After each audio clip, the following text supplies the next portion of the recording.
Safety first.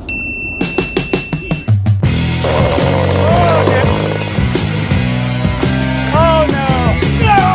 Oh no! Oh no! Oh Jesus!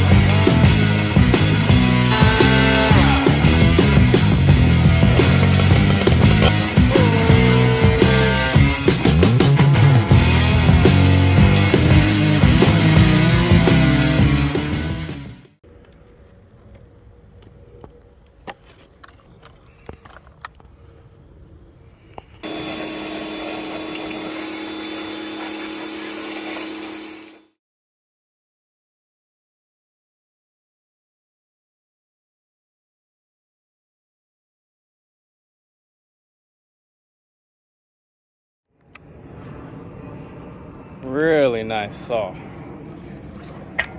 Oh.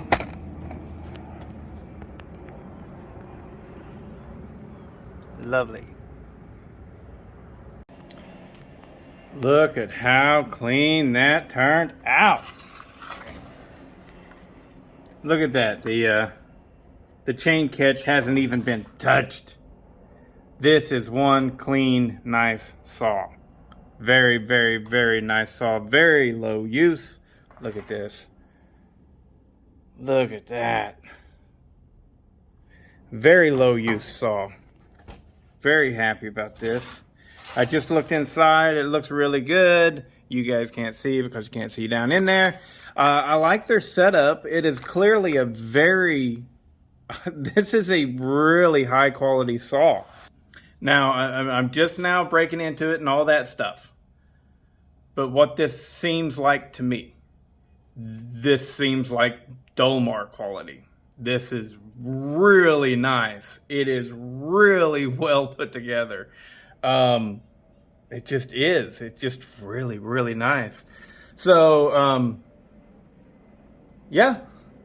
I took my bore scope and I put down in there, and it looks like it is a quad open port.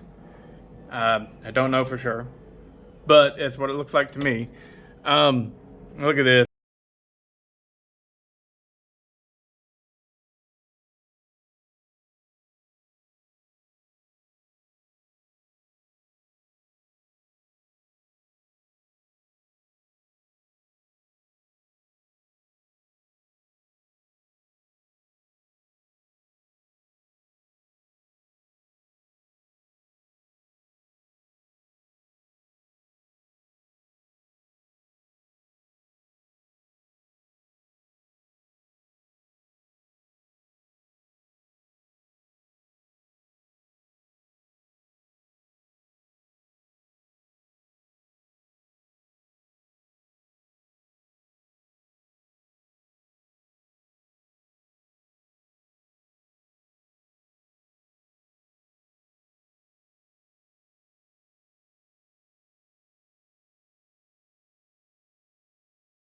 Oh, look at that. Normal high and low jets. Nothing safety about that. That is awesome. I do believe it's a Walbro. Where it is. Yeah, it is. HDA 116? Can you guys see that? Let's see here. 116? Yeah. Walbro HDA 116. Look at that.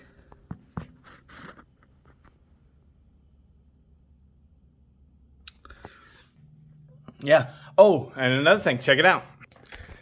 This right here, right on top, that's the oil adjustment. Really nice. Oh, it's not being held in there currently. Look at that, it just popped right out, I bet you. I'm not going to do it though. So, the story on this is, I just swung by. I had to mail that 7310 back out to court in Texas. And so I decided, this is going to be just an errand day. Got my hairs cut. And, I was like, well, I check out this pawn shop. This pawn shop specifically is usually it's too expensive. You know, like they've got a MS 660 that is beat to piss. I mean, it is awful. Just like a professional saw that's been put through the ringer for 10 years looks. I mean, it was nasty, awful. You know, I think they wanted either $5.99 or $6.99. I think it was $5.99 because I was like surprised by it. But I was like, oh God, man. So that's what this place usually is. And so normally I just look and then I walk away. But this time I saw this. And I said, ooh, I know what that is.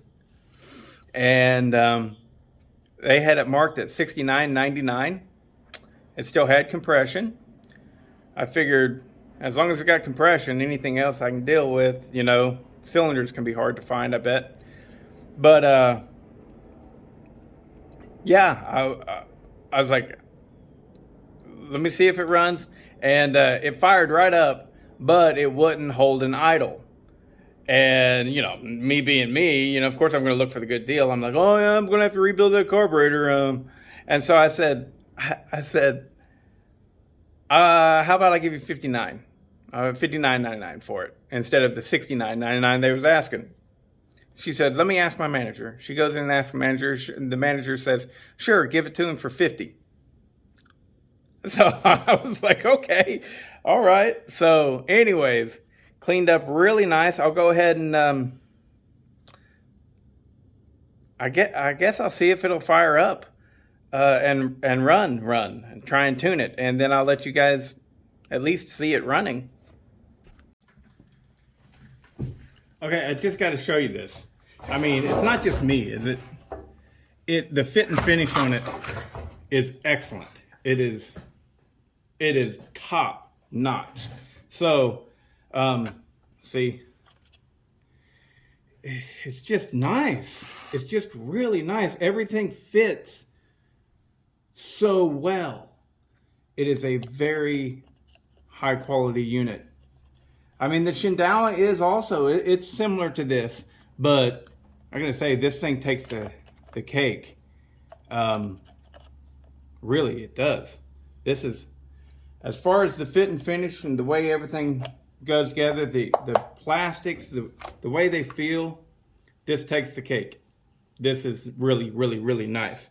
Now, the one thing that it really sucks is the old Farmer Jed or whoever had it, he put a nut on there to hold the filter down, and what had happened, he clearly lost the big knob right here that holds it all in place. So if you guys know where I can get me a knob set up, please let me know. If not, I mean, this is something that I can definitely take care of. But what he did was he burnt holes right here, and he ran zip ties on either side, on both sides. And so that kind of sucks. But what I did notice right off the bat is this here's one of those filter setups off of an Echo CS 400. And this is the way I use these on the little Poland 40. I use these, actually, I've used them a couple times, I think. But it's a really nice little setup. Could work on something to go and adapt this. But what I did notice was this fits right on here, no problem. And will serve the purpose. All I'd have to do probably is, you know, cut out the exact diameter of this onto this cover like that. And then it'd kind of look like the old Johnson Reds. But I don't know if I want to do that. So for the time being, I think I'm going to look for something just to hold it down. I might just zip tie it back in place again. And I honestly don't know how this video is going to go, guys. Maybe I'll get to it and start it up. I did just wash it off, so I sprayed the inside with a DW40 to displace any water that may have gotten in it. Stuff like that. So I don't know what we're going to do exactly with this video. There we go. But for the time being, I think I gotta go get me something to eat. I'm starving. Anyways, pretty cool. I like my new Red Max. She's a good looking saw. Okay, so she fires up and runs good, but again, it won't hold idle at all. So first step is go ahead and break into it and rebuild the carburetor, check the impulse line, stuff like that, you know. Of course, I mean, the impulse line's got to be good, because if it wasn't impulsing, it wouldn't have enough, it wouldn't be able to pull the fuel. It'll run great at like partial and full throttle, but as soon as it starts to die back down, it just boop. I believe I have found the problemo. So somebody had clearly rebuilt this carburetor, seems to be, and this right here is your throttle. You can probably see it right there. So whenever they put it back together, this right here was not properly seated, because it actually, there's like a double, I think they call it a double D setup. Ooh, where's the camera? There it is. Can't really see. It's square on both sides, on two sides. And so, ooh, where did I put the screw for it? There it is. So what was happening was, is as soon as I let off the trigger, it completely blocked off airflow, 100%. So let's see if we can fix this right here. There we go. Now, let's see. Can you see a beam of light right there? See that? Because now this little slide thing right here is actually sitting on the idle adjustment screw. The idle adjustment screw was turned all the way in. Oh, come on. So I'm going to put it back together. Yeah, that was just bam, closing right off. I'm glad I found that. It was just sheer luck, you know, just looking and going, hey, what's you know. But that's what it is a lot of times, guys.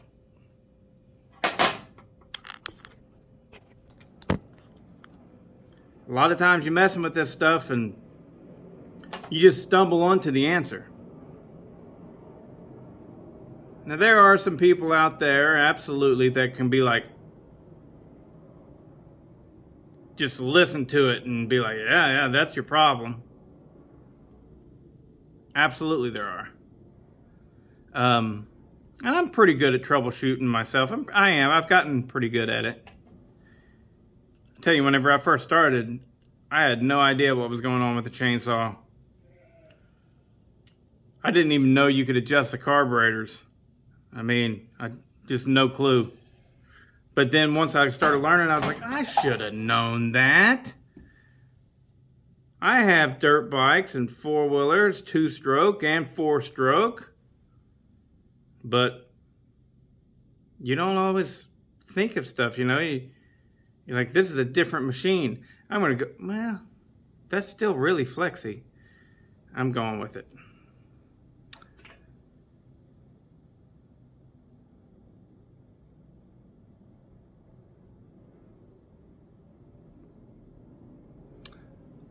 So anyways, okay, yeah, I'll stop this. Maybe we'll see it run.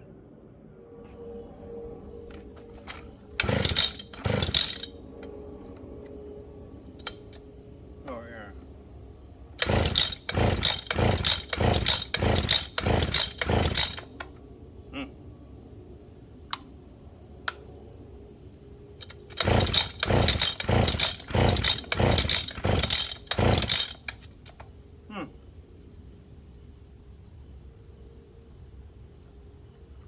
Oh, the choke ain't hooked up.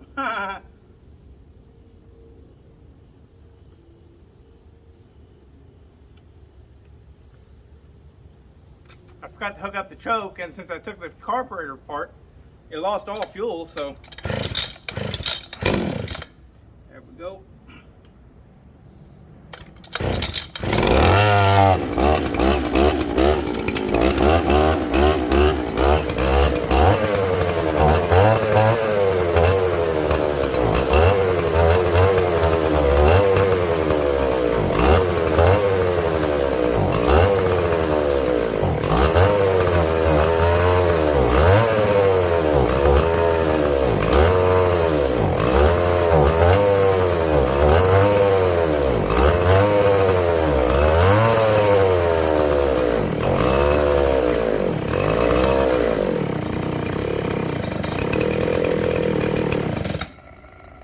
Almost at it.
Alright, so I don't want to put it in the wood just yet because there's like an O-ring type of thing, a bung. Make fun of me for saying bung, but that's what it's actually called. Where the fuel line comes up out of the fuel tank, there's a bung that goes into the bung hole to keep fuel from leaking and stuff. So anytime if I tilt it up, it just pours right out.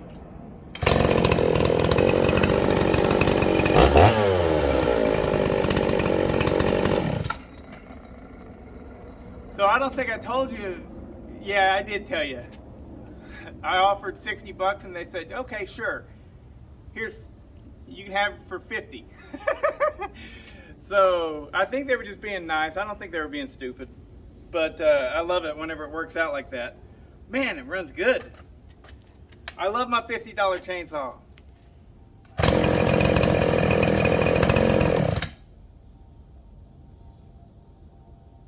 Fuck it, let's put a bar and chain on it and put it in the wood. Alright, so this is the bar and chain that came on it. The bar needs to be dressed terrible. Chain doesn't seem all that bad. We shall see.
believe that's either a spark plug or a coil problem, isn't it? Yeah, as soon as you put it under load, boy, wasn't having it. Wasn't having it. So, as much excitement as I've got, you know, that sucks. Man, that sucks. But yeah, let me know what you think it is. Spark plug, coil,